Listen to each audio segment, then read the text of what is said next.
Недавно Министерство обороны России обнародовало видеозаписи, которые сейчас однозначно изучаются военными всего мира, в частности США и НАТО. И это все на фоне встречи Путина и Трампа, очередного обострения в Сирии и беспрецедентного по масштабам разгорающегося скандала в России. Напомню, по сведениям ФСБ произошла утечка секретных сведений о гиперзвуковых проектах иностранным спецслужбам Центрального научно-исследовательского института машиностроения, головной научной организации Роскосмоса.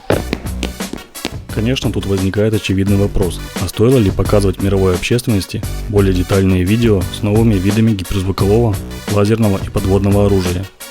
Решать, правильно это или нет, конечно же, Минобороны России.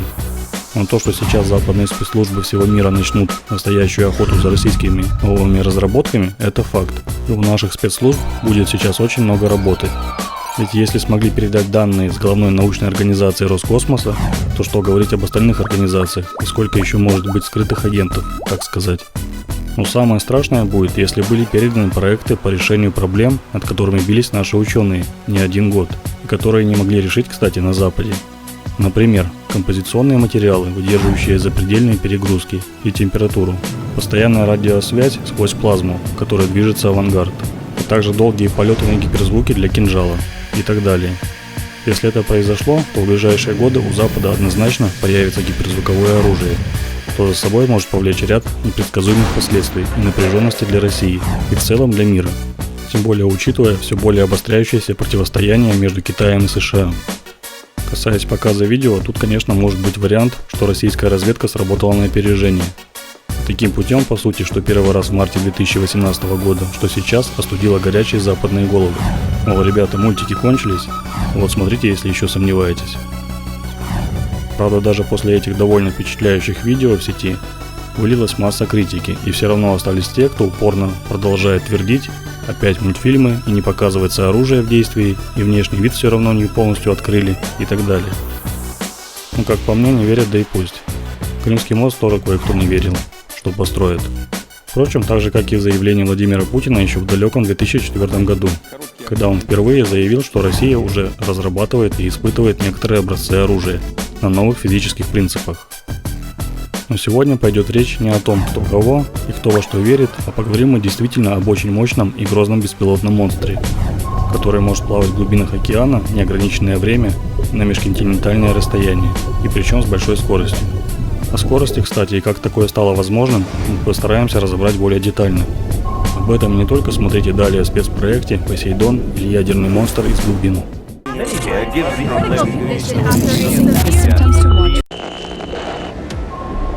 Характеристики Посейдона.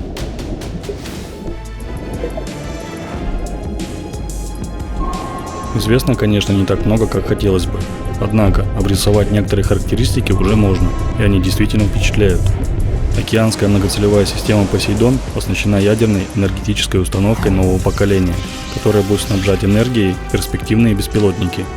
Новая ядерная установка в 100 раз меньше, чем силовые установки обычных подводных лодок, мощнее и в 200 раз быстрее набирает максимальную мощность.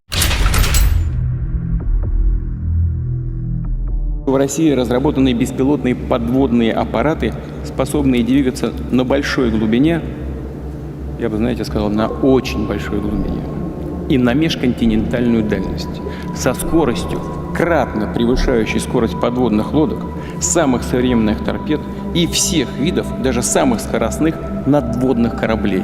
Это просто фантастика. Они обладают низкой шумностью, высокой маневренностью и практически неуязвимы для противника.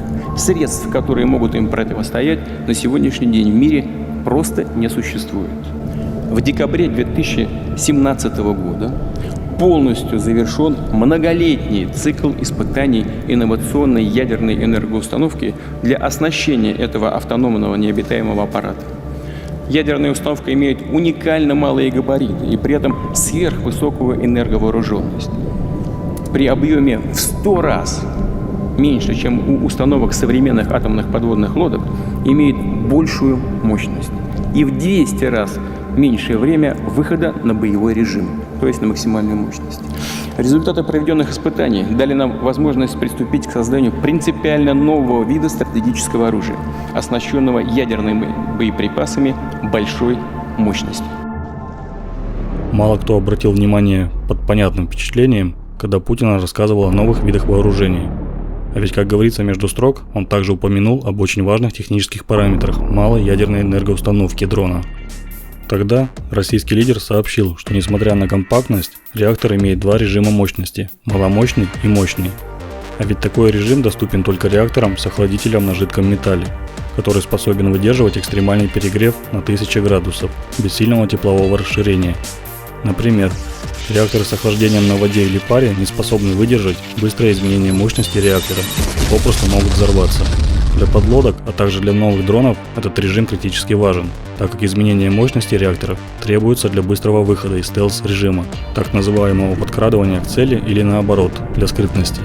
Также в случае обнаружения такой режим позволяет быстро переключиться и набрать максимальную скорость, чтобы уйти от торпед, подлодок и кораблей противника. Например, похожим реактором с охладителем на жидком металле была оборудована советская подлодка с титановым корпусом проекта «Лира». Она могла достигать максимальной скорости в 41 узел, то есть 76 км в час, всего за 1 минуту. Торпеды, запущенные с дистанции более 1 км, не успевали достигнуть подлодки, которая успевала разогнаться для отрыва от них. Так вот, «Посейдон» имеет существенно более высокие параметры реактора по выходу на полную мощность.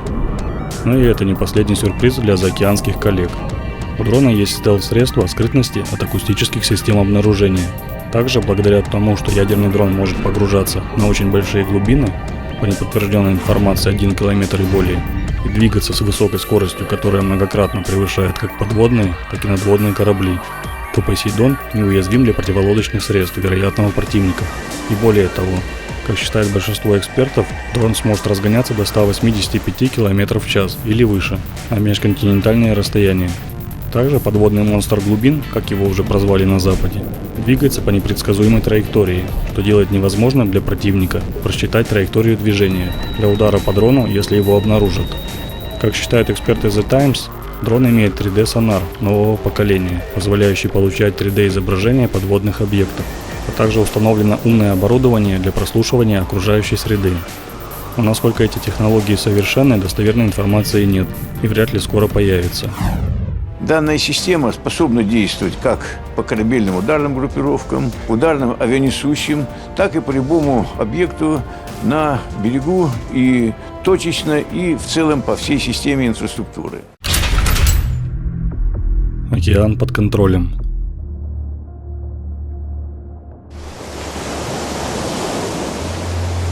«Посейдон» сможет патрулировать океанские просторы самостоятельно, либо запускаться с новейших атомных подводных лодок, которые будут приняты на вооружение предположительно в 2020 году. Стоит отметить, что точной информации по подлодкам нет, которые будут вооружены именно «Посейдоном». Однако, судя по расшифровке слайдов Минобороны России, носителями проекта «Статус-6», он же «Посейдон», могут быть АПЛ проекта 09852 «Белгород», которые способны нести предположительно 6 таких торпед.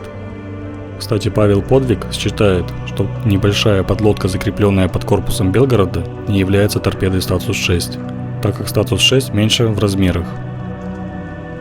По мнению экспертов, слайд Минобороны России подтверждает информацию, что подлодка «Белгород» длиной 154 метра также может выполнять функцию носителя глубоководной АПЛ АС-12 «Лошарик» длиной 60 метров, способный погружаться до 6000 метров. Американцы, будем говорить так, попали в пикантное положение. Сейчас их авианосная ударная группа, она фактически беззащитна. Если это будет тактический ядерный заряд, этой авианосной группе конец. Наследие шквала.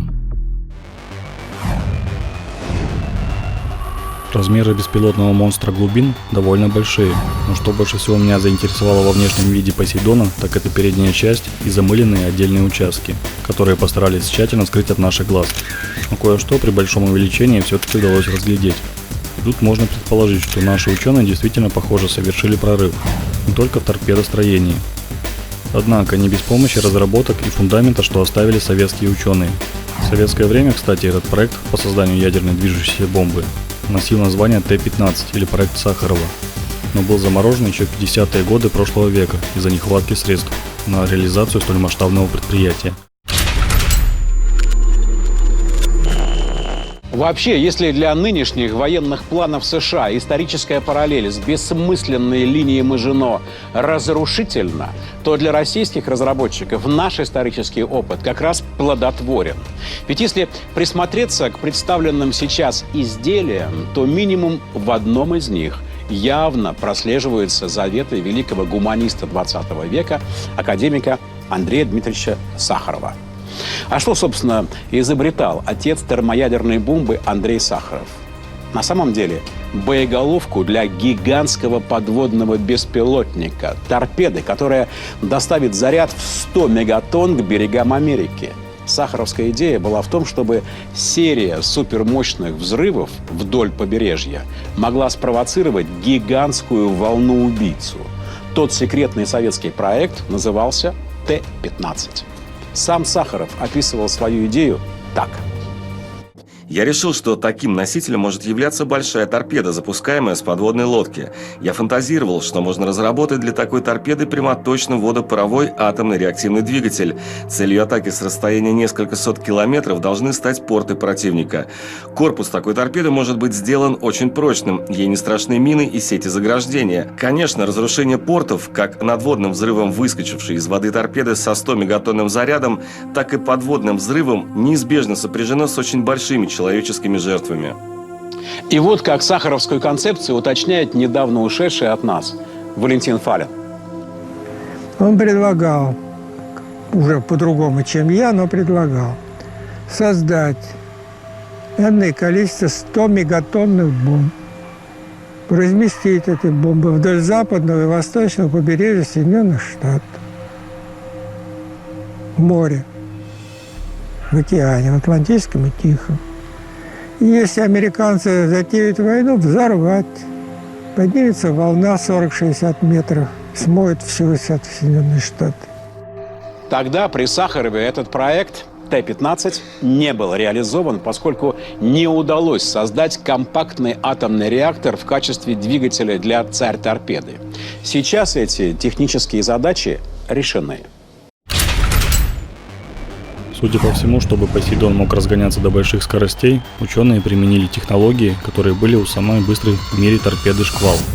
Напомню, если обычная торпеда может разгоняться под водой до 60-70 узлов, то «Шквал» в буквальном смысле слова летит в толще морской воды со скоростью 200 узлов.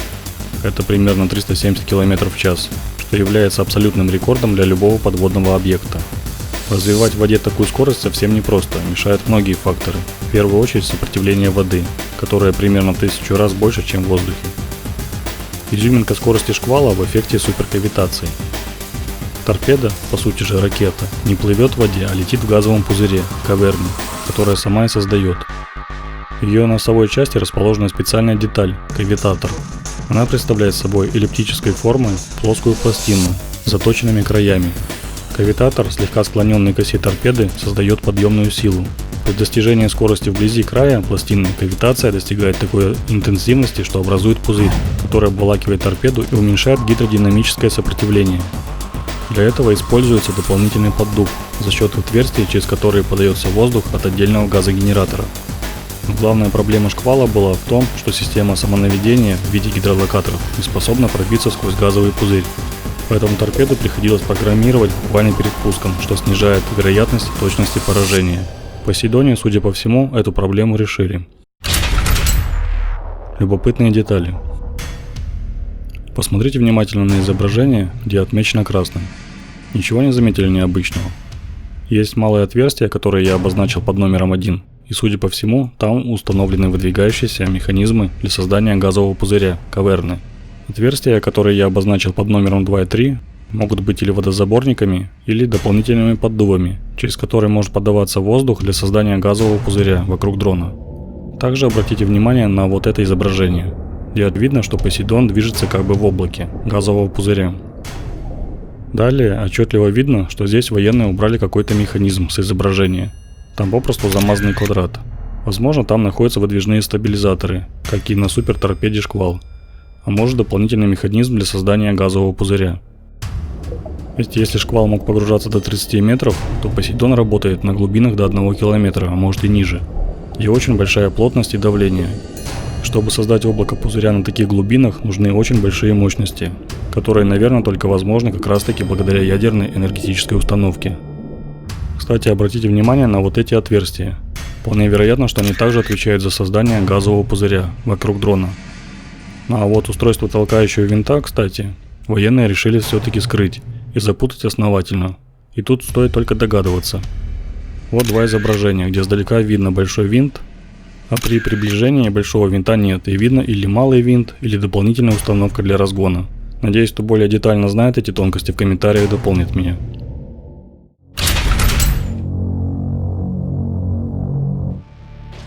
По мнению экспертов, наши ученые продолжают развитие технологий в области быстрого передвижения под водой и на больших глубинах.